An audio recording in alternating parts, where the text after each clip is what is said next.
Welcome to Inside Westmont. My name is Larry McIntyre, Communications Director for the Village of Westmont.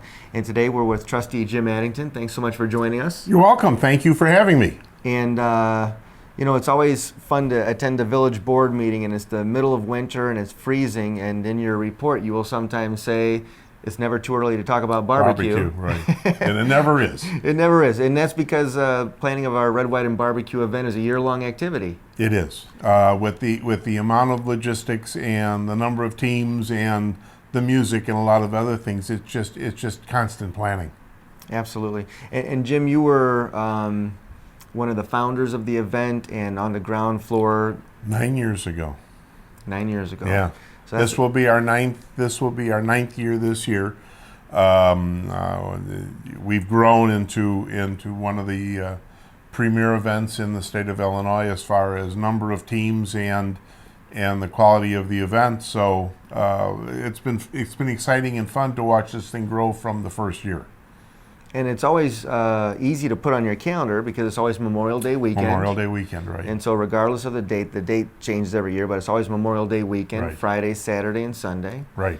And so that's excellent. For the folks who don't understand the competition aspect of the event, can you talk a little bit about the competitors coming from throughout the country, actually, Right. to get together, and they really take this seriously, don't they? Yeah, there are right now in the United States and Canada, and even a couple of competitions that are now taking place in Europe, and I think there might even be one in Australia I saw.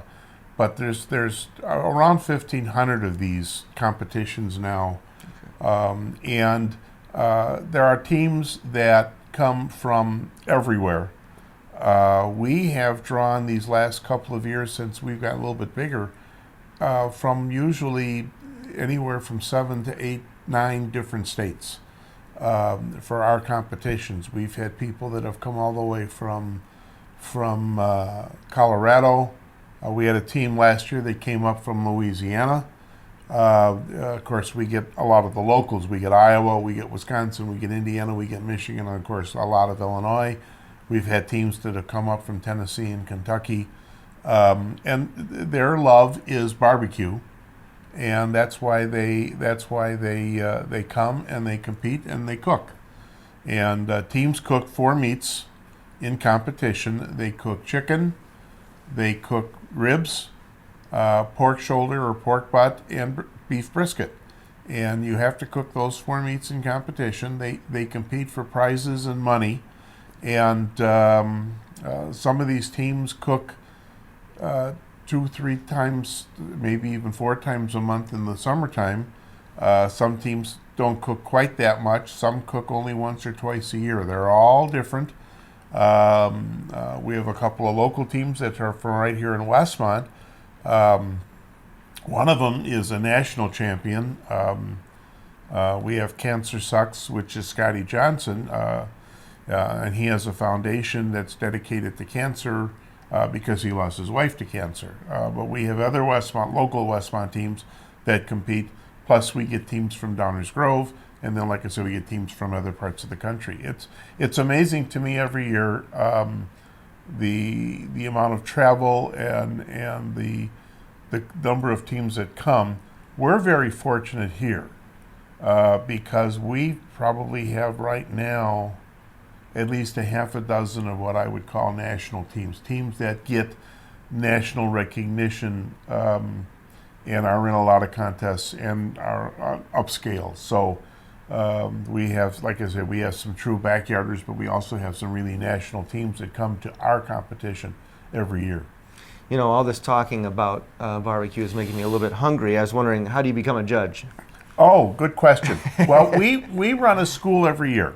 And the barbecue school that we run, we usually do in February, and you get certified. Everything that's done with barbecue is done under the umbrella of the Kansas City Barbecue Society, which is the largest society dedicated to barbecue in the entire world. And so we have an instructor comes in, you come to the class, you go through some lecturing, some videos, some other things, and then we actually do a mock contest where the food is actually presented to the judges or the potential judges, the students, and and then when they're all done, they're sworn in and they'll get a certificate, and they can judge any contest that's sponsored by KCBS. Well, that's very exciting, and I know that, like you said, the event grows every year, Yeah. and it's become a prominent event in the country, and so thanks for putting all that together. Now, that was all talking about the competition side. Of course, there's the public side. We invite the public to come out. We have the all-ages carnival and music. What are the other things that we do to attract crowds in? On the non-competition side, of course, the things for the general public, there will be some cooking demonstrations again this year. People can come out. There will be folks who will talk about how to prepare your meat, how to cook the meat, how to prepare your cooker. Everybody wants to learn how to do it better, even in their own backyard. And so one of the questions is, a truist will tell you never cook with gas or propane. You cook with wood or you cook with charcoal. And so they talk. These demonstrations are aimed at that, but they're also aimed at how to prepare a cut of meat so that you get the optimum flavor and the rubs and the sauces. If you talk to any of these competitive teams or listen to the demonstrators, the one thing that they do, which I think is most interesting, is they really talk about the preparation. And for instance, you take a big piece of brisket and you throw it on the fire for several hours, and a brisket usually takes 6 or 7 hours to cook if you get a big one. You don't want it to dry out. So they talk about a lot of these teams will inject a liquid into the meat with that a lot of them are apple juice based types, some vinegar, maybe some molasses and some other things, but they also do a dry rub on the outside. So they talk a lot about the sauces, the rubs, the other things that go along with what makes up barbecue. What I find really interesting is this is Chicago, and Chicago likes sauce. But if you go down to Texas, they're not as big on sauce. They might put sauce on the side, but they're more of a dry rub type barbecue. Okay. You go to Kansas City, it's again going to be different. Maybe more vinegar and that kind of a thing than we do here. Okay. You go to North Carolina and you're going to get a different kind of barbecue. There's probably at least a half a dozen really different types of barbecue. Fortunately for us, because we are getting a lot of national teams, you get to try almost all of it. Right. And it's all different and it's all good. All right. So maybe I do need to sign up to be a judge. Oh, I think so. Okay, I'll definitely be doing Yeah. that. And once again, for people who want to attend, it's Memorial Day weekend. Yeah, Friday, Saturday, and Sunday. Of course, Monday is Memorial Day, and we're all done by that. It's a double contest, so there will be teams cooking competitively overnight on Friday for turning their meats in on Saturday, and then they start again Saturday afternoon, Saturday evening cooking overnight, and they will turn a second set of the same meats on Sunday. Well, all of that competition is going on. There's a beer tent. There are food vendors who will be selling barbecue.